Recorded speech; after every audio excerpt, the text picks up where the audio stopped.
Narito ang isang maikli at makakatakutang kwento tungkol sa manananggal. Sa isang maliit na baryo sa Pilipinas, may isang magandang babae na nagngangalang Maria. Ngunit sa gabi, may isang lihim siyang tinatago.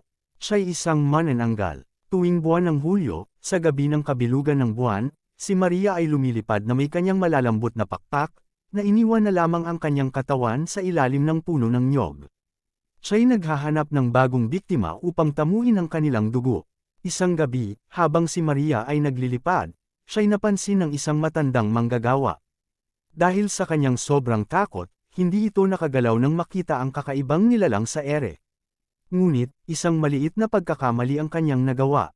Nag-isip siya ng mabuti at nagtungo sa isang herbalista upang humingi ng payo.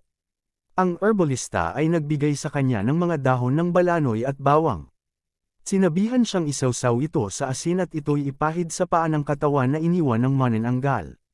Sa susunod na gabi, habang si Maria ay naglilipad, napansin niyang ang kanyang katawan ay nagiging maliksi na lamang, at hindi na niya ito muling mapanumbalik sa kanyang katawan.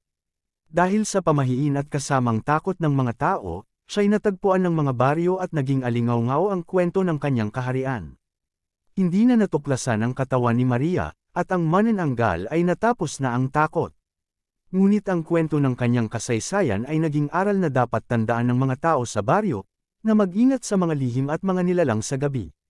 Sa mga sumunod na taon, ang baryo kung saan naganap ang kwento ng manananggal ay nanatiling mapayapa. Ngunit may mga pagkakataon na sa ilalim ng malamlam na buwan, maririnig pa rin ang alingaw-ngaw ng malalambot na pakpak na lumilipad. Isang araw, isang babaeng dayuhan ang dumating sa baryo.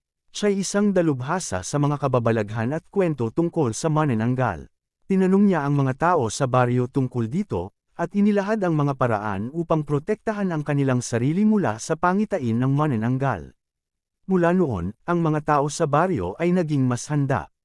Tuwing buwan ng Hulyo, nagkakaroon sila ng mga ritual at pamamahayag upang hindi muling ilabas ang manananggal.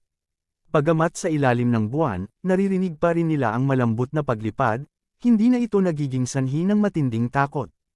Ang kwento ng manananggal ay nanatiling bahagi ng kanilang kultura at pag-iral.